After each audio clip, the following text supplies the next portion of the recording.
sebuah sudut terpencil di Jawa Tengah tersembunyi sebuah desa yang bernama Sanganjoyo. Desa ini dikenal dengan keindahan alamnya yang masih asri dan penduduknya yang ramah.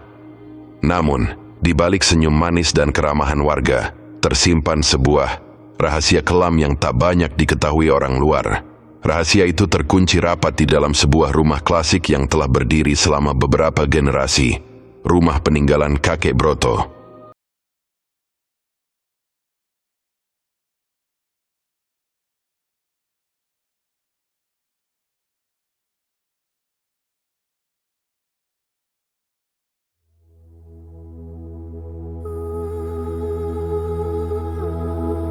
Adi, seorang mahasiswa yang dikenal cerdas dan penuh semangat di salah satu universitas ternama di Jawa Tengah, bersama 4 sahabat karibnya, Heru, Imam, Ferry, dan Wira, mendapatkan tugas yang tak biasa dari dosen mereka.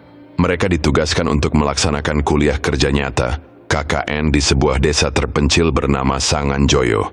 Desa ini tersembunyi di balik pegunungan dan hutan lebat, jauh dari keramaian kota dan hiruk-pikuk kehidupan modern.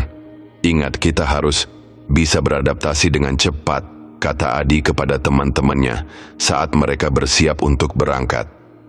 Nada suaranya terdengar tegas, namun ada kilatan kekhawatiran di matanya. Jangan sampai kita membuat masalah di sana. Kita harus bisa menjaga sikap dan menghormati adat istiadat setempat. Heru, yang dikenal paling ceria di antara mereka, mengangguk sambil tersenyum lebar. Tenang saja Adi, kita pasti bisa. Lagi pula, ini kan kesempatan kita untuk belajar dan membantu masyarakat.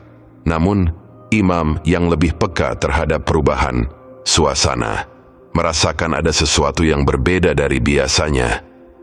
Adi, kau terlihat cemas. Apa ada yang kau khawatirkan? Tanyanya. Adi terdiam sejenak, lalu menjawab, aku hanya merasa ada sesuatu yang aneh dengan desa ini. Aku pernah mendengar cerita dari kakak tingkat yang pernah ke sana. Mereka bilang, desa ini memiliki banyak cerita mistis yang belum terpecahkan. Ferry, yang biasanya tenang, ikut menimpali. Cerita mistis? Maksudmu seperti hantu atau semacamnya? Wira, yang sejak tadi hendak mendengarkan, akhirnya buka suara. Entahlah, tapi yang jelas kita harus tetap waspada. Kita tidak tahu apa yang akan kita hadapi di sana. Perjalanan menuju desa Sanganjoyo terasa panjang dan melelahkan. Jalanan yang berliku dan sempit membuat perjalanan semakin menantang. Namun, ketika mereka akhirnya tiba di desa tersebut, semua kelelahan seolah terbayar lunas. Pemandangan alam yang luar biasa indah, dengan sawah hijau membentang dan udara segar yang menyejukkan, membuat mereka merasa seperti berada di surga yang tersembunyi. Namun, di balik keindahan itu, ada sesuatu yang terasa berbeda. Sesuatu yang sulit dijelaskan dengan kata-kata. Adi merasa ada yang mengawasi mereka, meskipun tak ada seorang pun di sekitar mereka. Rasa itu semakin kuat ketika mereka melihat rumah klasik yang akan mereka tempati selama KKN.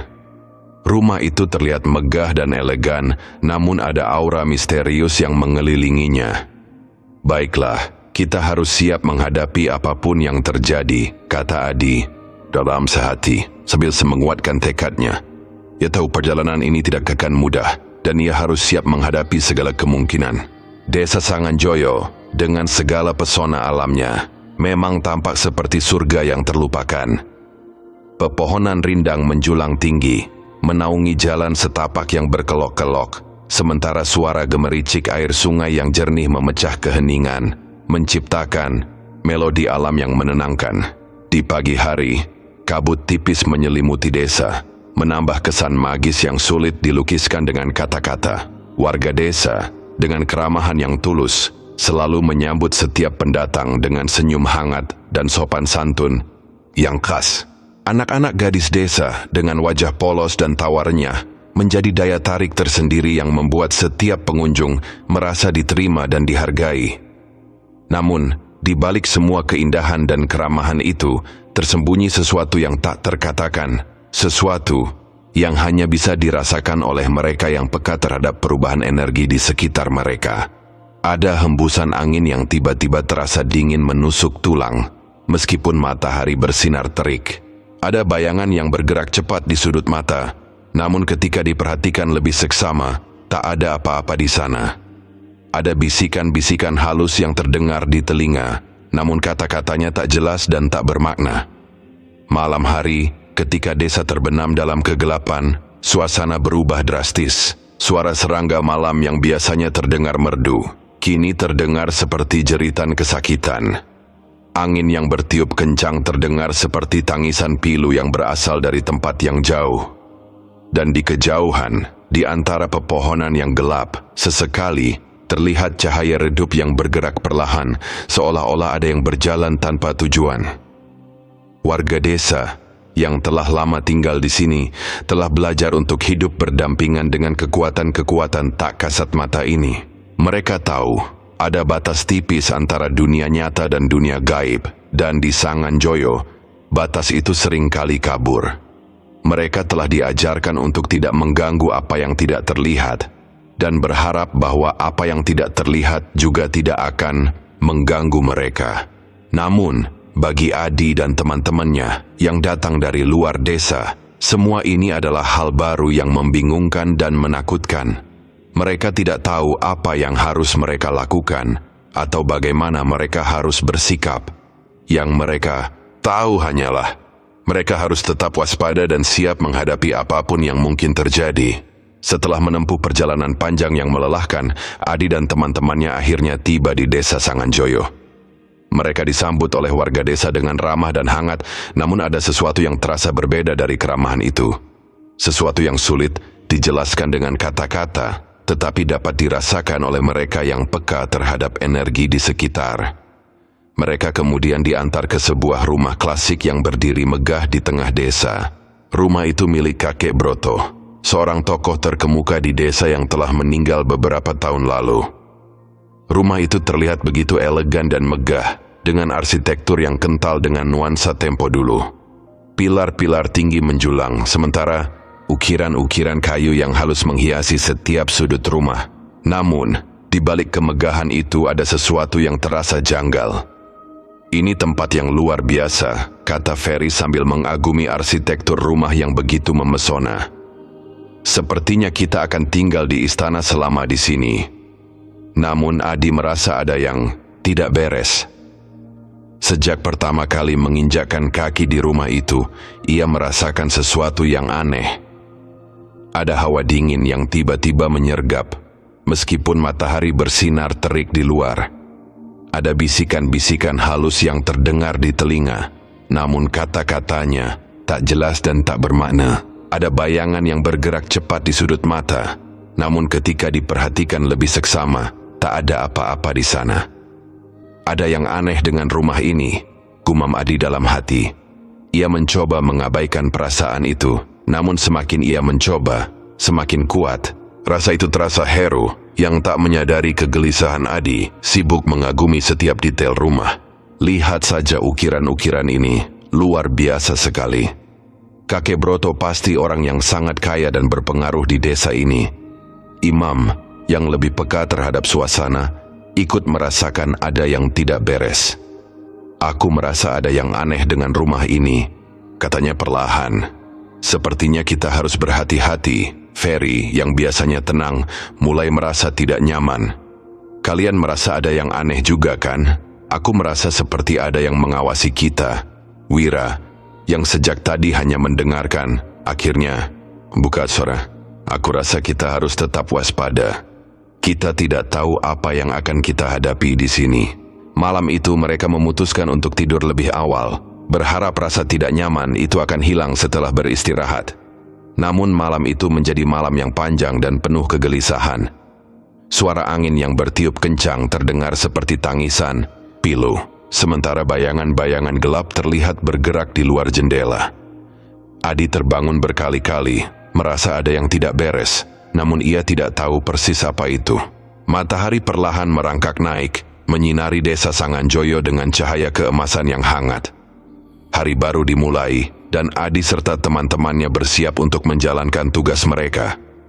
Hari ini, mereka akan melakukan sosialisasi dengan warga desa, mencatat dan mendokumentasikan setiap aktivitas yang ada. Semuanya terlihat berjalan lancar. Warga desa menyambut mereka dengan senyum ramah dan tangan terbuka. Adi, dengan buku catatan di tangan, mendekati sekelompok warga yang tengah berkumpul di balai desa. "Selamat pagi Bapak dan Ibu. Kami dari universitas dan di sini untuk belajar serta membantu sebisa kami," sapanya dengan sopan. Warga desa, terutama para orang tua, mengangguk-angguk sambil tersenyum. "Selamat datang nak, semoga kalian betah di sini," jawab seorang bapak tua dengan suara serak namun hangat. Sementara itu, Heru dan Wira sibuk mengobrol dengan anak-anak muda desa, mencoba menggali informasi tentang kehidupan sehari-hari mereka. Imam dan Ferry di sisi lain mendokumentasikan setiap kegiatan dengan kamera dan catatan mereka. Semuanya tampak berjalan sesuai rencana. Namun di balik semua aktivitas yang terlihat normal itu, ada sesuatu yang mengganggu pikiran Adi. Setiap malam sejak mereka tiba di desa ini, ia merasa ada yang mengawasi mereka. Sensasi itu semakin kuat ketika ia melihat Pak Bambang dan Ibu Aminah, sepasang suami istri yang merawat rumah klasik tempat mereka tinggal. Mereka selalu tersenyum, tapi ada sesuatu yang sulit diartikan dari tatapan mereka. Senyum itu terlalu sempurna, terlalu terpola, seolah-olah mereka menyembunyikan sesuatu di baliknya. "Adi, kau terlihat gelisah," kata Heru saat mereka beristirahat sejenak. "Ada apa?" Adi terdiam sejenak, lalu menjawab, "Aku tidak tahu, Heru. Aku merasa ada yang tidak beres dengan rumah itu, dan dengan Pak Bambang dan Ibu Aminah. Mereka terlalu baik, jika itu masuk akal." Heru mengangguk-angguk, mencoba memahami kegelisahan Adi. "Aku mengerti, aku juga merasa ada yang aneh, tapi mungkin kita hanya terlalu paranoid. Kita baru saja tiba di tempat baru. Wajar jika merasa tidak nyaman." Adi mengangguk, mencoba meyakinkan dirinya sendiri bahwa mungkin Heru benar. Namun, perasaan itu tidak hilang. Malam semakin larut, dan mereka kembali ke rumah klasik itu dengan perasaan campur aduk. Malam telah menyelimuti desa Sanganjoyo dengan kegelapan yang pekat. Angin bertiup perlahan, menggesek dedaunan di luar rumah dengan suara berdesir yang terdengar seperti bisikan-bisikan samar. Di dalam rumah klasik itu, suasana hening, hanya terdengar dengkuran halus dari salah satu kamar. Ferry, yang terbangun dari tidurnya karena desakan ingin buang air kecil, perlahan bangkit dari tempat tidurnya. Matanya masih berat oleh kantuk, namun ia berusaha tetap terjaga. Dengan langkah pelan, Ferry berjalan menuju kamar mandi yang terletak di ujung koridor. Lampu-lampu redup yang menerangi jalan setapak memberikan bayangan-bayangan panjang yang bergerak-gerak di dinding. Setelah menyelesaikan keperluannya, Ferry merasa lebih segar dan memutuskan untuk kembali ke kamar. Namun, langkahnya terhenti ketika ia melewati ruang tengah. Di sana, di tengah ruangan yang temaram, duduk Pak Bambang dan Ibu Aminah, sepasang suami istri yang merawat rumah itu. Mereka tengah menonton TV dengan volume suara yang sangat rendah, hampir seperti bisikan. Ferry merasa perlu bersikap sopan, menghampiri mereka dengan perlahan. "Selamat malam, Pak, Bu," sapanya dengan suara pelan agar tidak mengganggu. Pak Bambang dan Ibu Aminah menoleh dengan gerakan yang terlalu lambat, seolah-olah mereka baru saja tersadar dari suatu trans. Senyum mereka yang terlalu lebar dan tatapan mata yang kosong membuat Ferry merasa tidak nyaman. "Ada apa, Ferry?" tanya Pak Bambang dengan suara yang terdengar terlalu lembut, hampir seperti desisan. "Tidak, Pak, hanya ingin bilang selamat malam," jawab Ferry sambil berusaha tersenyum. Meskipun ada perasaan gelisah yang mulai merayap di hatinya, namun ada sesuatu yang terasa aneh dari suara mereka. Nada suara Pak Bambang yang terlalu datar, dan suara Ibu Aminah yang terdengar seperti gumaman tak jelas, membuat Ferry merasa seperti ada yang salah. Ia mencoba mengabaikan perasaan itu dan berbalik untuk kembali ke kamar. Namun, ketika ia berjalan menjauh, ia merasakan tatapan mereka menusuk punggungnya, Sensasi itu begitu kuat seolah-olah ada tangan dingin yang merayap di tengkuknya. Ferry mempercepat langkahnya, jantungnya berdebar kencang. Ia tidak tahu mengapa, tapi ia merasa harus segera kembali ke kamar. Sesampainya di kamar, Ferry menutup pintu dengan cepat dan menguncinya. Ia duduk di tepi tempat tidur, mencoba menenangkan diri. Namun perasaan gelisah itu tidak hilang. Ia merasa seperti ada yang tidak beres, dan ia tidak tahu apa yang harus ia lakukan. Pagi merekah dengan cahaya matahari yang lembut menerobos jendela, namun suasana di meja sarapan terasa jauh dari hangat. Ferry dengan wajah yang masih diliputi kegelisahan, mulai menceritakan pengalamannya semalam kepada teman-temannya. Suaranya terdengar lirih, seolah-olah ia takut ada yang mendengarkan selain mereka. Jadi, tadi malam, aku terbangun dan melihat Pak Bambang dan Ibu Aminah di ruang tengah. Mereka sedang menonton TV, tapi suaranya sangat pelan. Hampir seperti bisikan, kata Ferry. Matanya menatap kosong ke arah piring di hadapannya. Aku menghampiri mereka untuk mengucapkan selamat malam, tapi ada sesuatu yang aneh dari suara mereka. Pak Bambang menjawab dengan nada yang terlalu lembut, sementara Ibu Aminah seperti menggumamkan sesuatu yang tidak jelas. Adi, yang sejak tadi mendengarkan dengan seksama, mencoba menenangkan Ferry. Itu sudah menjadi kebiasaan mereka. Mereka selalu terjaga sampai larut malam. Mungkin mereka hanya menikmati waktu bersama, katanya. Meskipun dalam hati ia merasa ada yang tidak beres. Namun imam yang sejak tadi diam memperhatikan, merasa ada yang tidak beres. Aku merasa ada yang aneh dengan rumah ini, katanya, suaranya terdengar serius. Malam tadi, aku juga mendengar suara-suara aneh dari luar jendela. Seperti ada yang mengetuk, tapi ketika aku melihat keluar, tidak ada siapa-siapa. Heru, yang biasanya ceria, kini tampak cemas.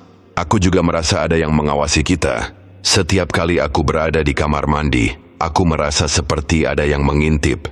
Wira, yang biasanya tenang, ikut menambahkan, aku rasa kita harus berhati-hati. Ada sesuatu yang tidak kita ketahui tentang rumah ini dan orang-orang yang merawatnya. Adi terdiam sejenak, mencoba mencerna semua informasi yang baru saja mereka bagikan. Ia merasa ada yang salah, tapi ia tidak tahu persis apa itu. Baiklah, kita harus tetap tenang dan waspada. Kita tidak tahu apa yang sedang terjadi, tapi kita harus siap menghadapi apapun, katanya akhirnya. Setelah sarapan, mereka memutuskan untuk melanjutkan tugas mereka seperti biasa, meskipun perasaan tidak nyaman itu masih terus menghantui. Mereka pergi ke desa, mencoba fokus pada pekerjaan mereka. Namun pikiran mereka terus tertuju pada rumah klasik itu dan misteri yang mengelilinginya. 3 hari berlalu dengan cepat, namun setiap detiknya terasa panjang dan penuh dengan ketegangan yang tak terjelaskan. Adi dan teman-temannya yang telah tenggelam dalam rutinitas tugas KKN mereka, menemukan diri mereka terjebak dalam siklus harian yang monoton, berangkat pagi-pagi sekali, bekerja sepanjang hari di tengah warga desa yang ramah namun menyimpan misteri, dan kembali ke rumah klasik itu saat matahari terbenam. Malam itu, mereka pulang lebih larut dari biasanya. Tugas KKN yang menumpuk membuat mereka harus bekerja ekstra keras, dan kelelahan mulai merayapi tubuh mereka. Namun ketika mereka tiba di rumah, kelelahan itu segera terlupakan. Pak Bambang dan istrinya, yang selalu tampak tenang dan ramah, menyambut mereka dengan hangat seperti biasa. Silakan masuk, nah. Kalian pasti lelah, kata Pak Bambang dengan senyum yang terlalu lebar. Seperti biasa, istrinya, Ibu Aminah, mengangguk-angguk sambil tersenyum, namun ada kilatan di matanya yang membuat Adi merasa tidak nyaman. Kami sudah menyiapkan makan malam untuk kalian, katanya dengan suara yang terdengar terlalu lembut. Adi dan teman-temannya duduk di meja makan, mencoba menikmati hidangan yang telah disiapkan. Namun, ada sesuatu yang terasa janggal. Atmosfer di ruangan itu terasa berat, seolah-olah ada yang mengawasi setiap gerakan mereka. Setelah makan malam, imam yang paling cepat selesai makan memutuskan untuk membawa piringnya ke dapur. Ia berjalan dengan langkah ringan, berharap bisa segera menyelesaikan tugasnya dan beristirahat. Namun, ketika ia tiba di dapur, ia terkejut melihat Ibu Aminah keluar dari kamar mandi. Ibu Aminah berdiri di ambang pintu, tubuhnya yang kurus terlihat seperti siluet di bawah cahaya redup yang berasal dari dalam kamar mandi. Wajahnya yang biasanya ramah kini terlihat pucat, seolah-olah tidak ada darah yang mengalir di dalamnya. Matanya yang biasanya penuh kehidupan kini kosong, seperti mata boneka yang mati. Imam tertegun, jantungnya berdegup kencang. Ia mencoba berbicara, namun lidahnya terasa keluh. "Bu, Ibu Aminah," panggilnya dengan suara yang bergetar. Ibu Aminah tidak menjawab. Ia hanya berdiri di sana, menatap Imam dengan mata kosongnya. Imam merasa ada yang salah, sangat salah. Ia ingin berbalik dan lari, namun tubuhnya terasa kaku, seolah-olah ada kekuatan yang menahannya di tempat. Tiba-tiba, Ibu Aminah bergerak. Dengan langkah-langkah yang aneh dan tersentak-sentak, ia berjalan menuju Imam. Imam merasa seperti ada tangan dingin yang merayap di tengkuknya. Ia mencoba mundur, namun kakinya terasa berat seperti batu. "Imam," suara itu terdengar seperti bisikan yang berasal dari tempat yang jauh, namun jelas terdengar di telinga Imam. Imam akhirnya berhasil menguasai diri dan berbalik. Berlari kembali ke ruang tengah dengan napas terengah-engah. "Ada yang tidak beres, Ibu Aminah. Dia berbeda," serunya dengan panik. Adi dan teman-temannya terkejut, namun sebelum mereka bisa bertanya lebih lanjut, Pak Bambang muncul dari dapur. "Ada apa ini? Kenapa ribut-ribut?" tanyanya dengan nada suara yang terdengar terlalu tenang. Imam, yang masih ketakutan, menunjuk ke arah dapur. "Ibu Aminah, dia keluar dari kamar mandi dengan wajah yang aneh." Pak Bambang menatap Imam dengan ekspresi datar. "Ah, mungkin dia hanya lelah. Kalian jangan terlalu banyak berpikir," katanya, lalu kembali ke dapur. Adi dan teman-temannya terdiam, saling bertukar pandang dengan khawatir. Mereka tahu ada sesuatu yang sangat salah dengan rumah ini, dan mereka harus mencari tahu apa itu sebelum terlambat. Malam itu, suasana di rumah klasik itu terasa semakin mencekam. Angin yang bertiup kencang di luar terdengar seperti lolongan serigala yang kesakitan, sementara dahan-dahan pohon berderak seolah-olah mencoba menyampaikan pesan yang tak terucapkan. Di dalam rumah, lampu-lampu redup menciptakan bayangan-bayangan panjang yang seolah-olah hidup, bergerak-gerak di dinding dan lantai. Adi dan teman-temannya duduk di ruang tengah bersama Pak Bambang dan istrinya Ibu Aminah. Mereka mencoba terlibat dalam percakapan ringan, namun ketegangan di udara begitu terasa, membuat setiap kata yang terucap terdengar palsu dan dipaksakan. Pak Bambang dan Ibu Aminah terus tersenyum, namun senyum itu kini terlihat seperti topeng yang menyembunyikan sesuatu yang gelap dan mengerikan. Heru, yang sejak tadi merasa gelisah, akhirnya meminta izin untuk ke belakang. "Permisi Pak Bu, saya mau ke belakang sebentar," katanya dengan suara yang berusaha terdengar tenang. Pak Bambang mengangguk. "Silakan nak, hati-hati di jalan." Heru berdiri dan berjalan menuju kamar mandi yang terletak di bagian belakang rumah. Langkah-langkahnya terdengar nyaring di tengah keheningan yang mencekam. Setelah menyelesaikan keperluannya, ia merasa perlu untuk meregangkan tubuh sejenak sebelum kembali ke ruang tengah. Namun, ketika ia melewati dapur, ia melihat Ibu Aminah sedang berdiri di sana, membelakanginya. Heru merasa perlu untuk mengucapkan sesuatu, mungkin untuk menanyakan apakah ia membutuhkan bantuan. Namun, ketika ia menghampirinya, ia terkejut melihat sosok yang berdiri di hadapannya. Wajah Ibu Aminah terlihat berbeda. Matanya yang biasanya hangat kini terlihat kosong dan dingin, seperti mata ikan yang mati. Kulitnya yang biasanya kecoklatan kini pucat, hampir seperti kertas. Bibirnya yang biasanya tersenyum kini tertarik ke belakang, memperlihatkan gigi-gigi yang tajam dan menguning. Heru merasa darahnya membeku. Ia mencoba berbicara, namun lidahnya keluh. "Ibu Aminah?" panggilnya dengan suara yang bergetar. Ibu Aminah tidak menjawab. Ia hanya menatap Heru dengan mata kosongnya, sementara senyum mengerikan itu masih tersungging di bibirnya.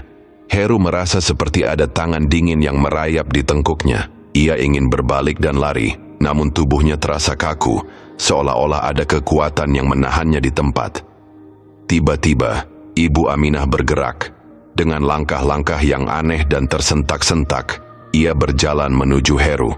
Heru merasa seperti ada yang menjerit di dalam kepalanya. Ia akhirnya berhasil menguasai diri dan berbalik, berlari kembali ke ruang tengah dengan napas terengah-engah. Ada yang tidak beres dengan rumah ini, teriaknya dengan panik. Suaranya terdengar seperti lolongan kesakitan. Adi dan teman-temannya terkejut sementara Pak Bambang dan Ibu Aminah menatap Heru dengan ekspresi datar. "Ada apa ini, Heru? Kenapa ribut-ribut?" tanya Pak Bambang dengan nada suara yang terdengar terlalu tenang.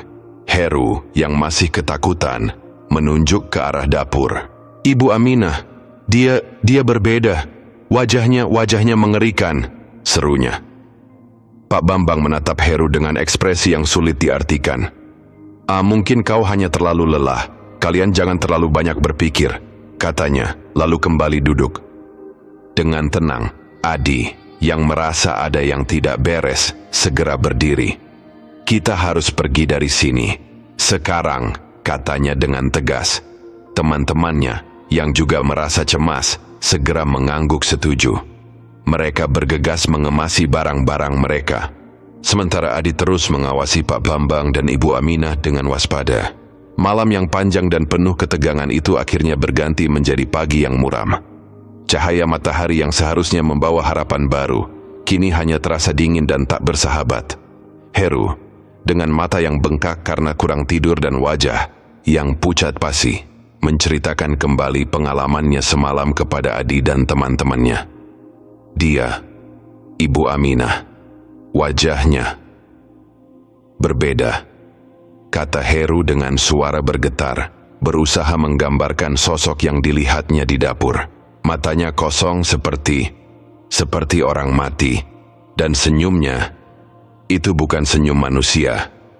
Adi dan teman-temannya mendengarkan dengan saksama. Perasaan cemas dan takut semakin memuncak di dada mereka. Mereka saling bertukar pandang, mencoba mencari penjelasan logis atas apa yang terjadi, namun tak ada satupun yang bisa memberikan jawaban yang memuaskan. "Apa yang harus kita lakukan?" tanya Ferry. Suaranya hampir berbisik. Adi terdiam sejenak, mencoba menenangkan kegelisahannya sendiri sebelum menjawab, "Kita harus pergi dari sini. Sekarang juga," katanya dengan tegas. Namun, sebelum mereka sempat bergerak, Pak Bambang dan Ibu Aminah muncul dari dalam rumah. Senyum mereka yang biasanya ramah kini terlihat kaku dan palsu, seolah-olah mereka sedang mengenakan topeng. "Ada apa ini? Kenapa kalian terlihat panik?" tanya Pak Bambang dengan nada suara yang terdengar terlalu tenang, terlalu terkendali. Heru, yang masih ketakutan, maju ke depan. "Pak, kami harus pergi dari sini. Ada sesuatu yang tidak beres dengan rumah ini." Aku melihat Ibu Aminah dengan wajah yang tidak biasa. Pak Bambang dan Ibu Aminah saling bertukar pandang sejenak, lalu Ibu Aminah menjawab dengan suara yang terdengar dingin. "Kalian hanya terlalu banyak pikiran. Tidak ada apa-apa di sini. Kami hanya ingin membantu." Namun, Heru tidak percaya. "Kami harus pergi sekarang," desaknya. Suaranya semakin tinggi. Adi, yang merasa ada yang tidak beres, segera mengambil keputusan. "Teman-teman, cepat kemasi barang-barang kalian. Kita pergi dari sini secepat mungkin."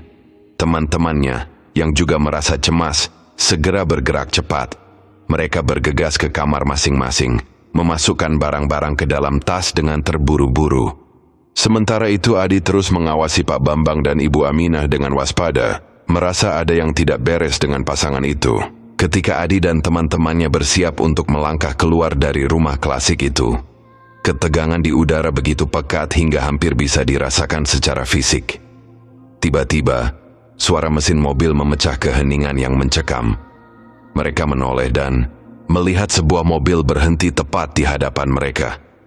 Jantung Adi berdegup kencang ketika ia mengenali mobil itu. Itu adalah mobil Om Cokro. saudara kakek Broto yang jarang sekali datang ke desa ini. Pintu mobil terbuka dan Om Cokro keluar dengan langkah-langkah cepat dan wajah yang terlihat serius. "Ada apa ini? Kenapa kalian semua terlihat panik?" tanyanya dengan nada suara yang mendesak. Adi, yang merasa perlu menjelaskan situasi dengan cepat, berkata, "Om, ada yang tidak beres dengan rumah ini. Setiap hari kami tinggal di sini, ada yang selalu melayani kami, dari sarapan, bersih-bersih, bagian sampai hal lain yang tidak bisa kami jelaskan." Om Cokro terdiam sejenak, matanya menyapu wajah-wajah tegang di hadapannya. Kemudian, dengan suara yang rendah dan berat, ia berkata, "Rumah ini kosong. Aku sebenarnya ingin memberitahukan dari awal, tapi kalian sudah pergi begitu cepat." Kata-kata Om Cokro menggantung di udara, membuat semua orang terdiam. Adi merasa ada yang salah, sangat salah. "Apa maksud Om? Kami melihat Pak Bambang dan Ibu Aminah setiap hari. Mereka yang merawat kami selama di sini," kata Adi. Suaranya bergetar. Om Cokro menghela napas panjang, lalu berkata, "Pak Bambang dan Ibu Aminah sudah meninggal bertahun-tahun yang lalu. Mereka adalah pengurus rumah ini, tapi mereka tewas dalam kecelakaan tragis. Tidak ada yang tinggal di sini sejak saat itu." Mendengar kata-kata itu, darah Adi terasa membeku.